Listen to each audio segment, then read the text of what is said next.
Well done, good and faithful servant is one translation that we hear most often. The master had gone away and he had entrusted everything to his servants when he went on this journey. And he had entrusted them the talents. And a talent is actually a weight of measure. And it was about 71 pounds. And it says that in one version, it was talents of gold coins. So at today's prices for gold, the servant who was given the 5 talents would have been given approximately, in our dollars, $1,366,902.05 for 1 talent. So the 5 works out to almost $7 million. And the 2, just over 3, or just under 3. Even the one who only got 1 talent, still $1.3 million he was given. It's pretty good. Nothing shabby. And the master remembered he was not going to be gone forever. But journeys could take a very long time in those days, and there was always this open-endedness about it. And the servants would never know when he was coming back. The first 2 took their responsibility very seriously, as we read. There was risk involved. If they were investing the money, they could just as easily have lost it, but they didn't. They did the very best with it that they absolutely could because they loved their master and they wanted to please him. And they made more out of it than when they started. What is entrusted in us is increased in us through God. Did you ever wonder why he gave 1 5, 1 2, and 1 just 1? It says because of their ability. Had he watched them? Had he paid attention to what they did in their personal lives? How they worked? Did he know how they were going to act? Does he know how each one of us is going to ask when he entrusts talents to us? What do we do with the talents we're given? And when I'm talking talents here, I'm talking the way we think about it. Our God-given gifts and abilities. Because money is one thing, and we recognize that. And we could throw money at something, but to actually share of our time and ourselves and our gifts and our abilities with someone means a whole lot more, doesn't it? If you talk to someone and you have a relationship with someone, the dollars don't matter as much as the time.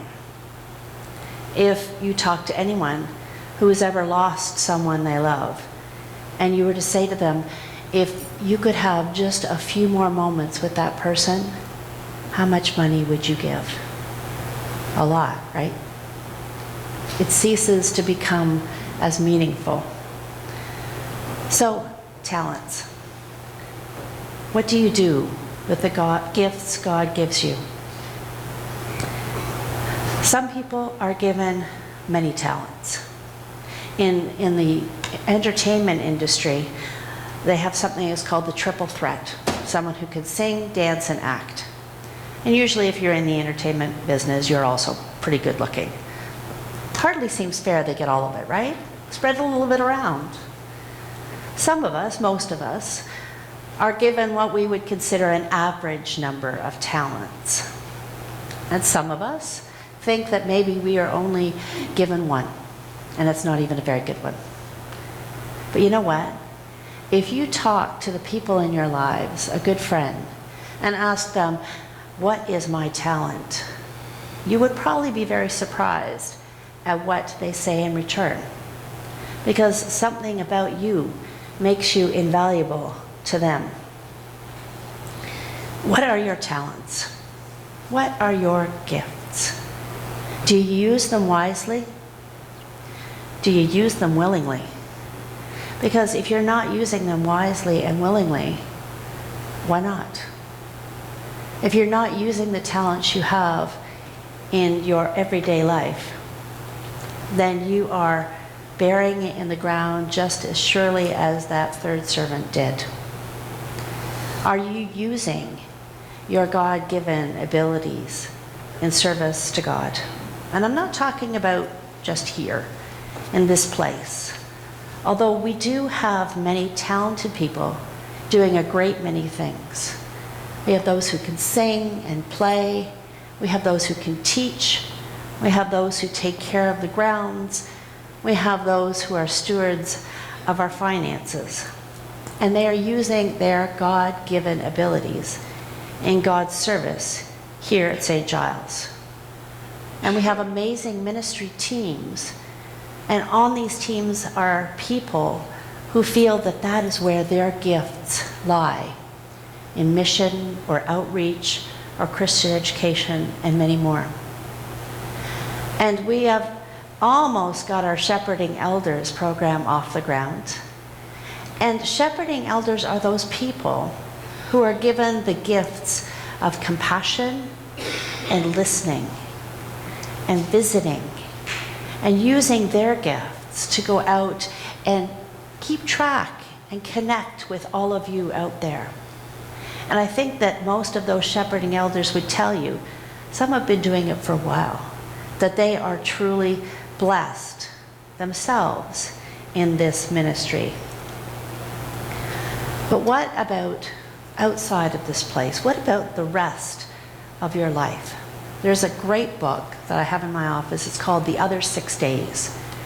And it talks about how you can use your God-given gifts and abilities in ministry in the world, the other 6 days. How do you use what God has given you? Do you use it for good or for evil? Do you use it in service to others, to make the lives of others better and more meaningful? Do we do our jobs to the best of our ability? And if we do, are we not praised, sometimes given promotions, maybe given a raise? But how do we show the God-given gifts we have and show that we are Christians in our everyday life, in the jobs that we do? Today, we are taking the time to honor our dear friend Elaine, who was our church secretary for 21 years. And I'm pretty sure her original job description, were you even given one? Ish. There would have been mention of answering the phone, typing the bulletin, etc., etc., etc. There's a lot, by the way. I think it's like 8 pages we're up to now. I wonder if there was ever any mention of being pastoral. No. Being a good listener? Being a friend? Nah. But that's what she did in her job, in what she did on the other 6 days. She was the first face people saw when they walked in the door, whether it was a time of crisis or a time of grief. She was the person that listened, always. And she was given the gift of listening and compassion and friendship. It wasn't in the job description, but I would say it is and was even more important than typing or putting together the annual report. She used her gifts given to her by God in service the other 6 days, gifts of organization and knowledge. When you were vacant, she kept things running, and she was much of the glue that held this place together until I got here. Doug Schomburg has told me often about how he just had to call, and Elaine got it done. She handled it. And when I arrived, I would not have been able to function the first little while without Elaine. Because, frankly, I was a newbie. I knew nothing. But she knows all things about this church. She knows where things are, when things are supposed to be done, who everyone is. She knows where the bodies are buried. And she shared her gifts with this church. To her, it wasn't just a job. It was ministry. And her ministry to each of us is a gift. Certainly her ministry to me was a gift. She was gentle with me, the newbie. She used her God-given gifts in service in the everyday. And to her we say, well done, good and faithful servant. When you go downstairs today, there's a bunch of cards. I wanted a big one, couldn't find a big one, so I thought, you know what? I bought a bunch of them. And you can find the one that says what you want to say to Elaine and sign it. That way she gets a lot of cards. Jesus tells us in this parable that for those servants who used what they had been given wisely, they were blessed with more. They were rewarded with those words, well done, good and faithful servant. When we go above and beyond in our jobs and recognize that we are given the opportunity for ministry on the other 6 days, we are blessed. We are given a richer, more fulfilling life, aren't we? If we are doing only the bare minimum, we are like that servant that buried that 1 talent in the ground, squandering it in essence. The opportunity is squandered to do ministry when we bury it, when we do the bare minimum. And what is Jesus about him? He's cast out to the weeping and gnashing of teeth. Always liked that line. I used it on my kids. Jesus condemns him, but to his servants he had entrusted them with everything. Everything that was valuable, and it wasn't just the things.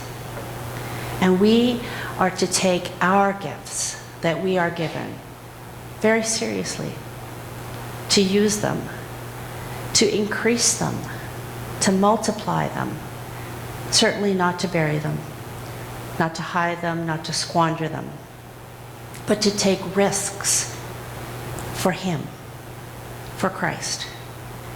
And that's how faith is grown, when we take risks, when we use our ministry gifts in the other 6 days, and we take risks in talking about Christ to others. We invest in people by sharing our stories and our lives, and then the kingdom is multiplied 5-fold, 2-fold, even 1-fold. And God can then say to each and every one of us, well done, good and faithful servant.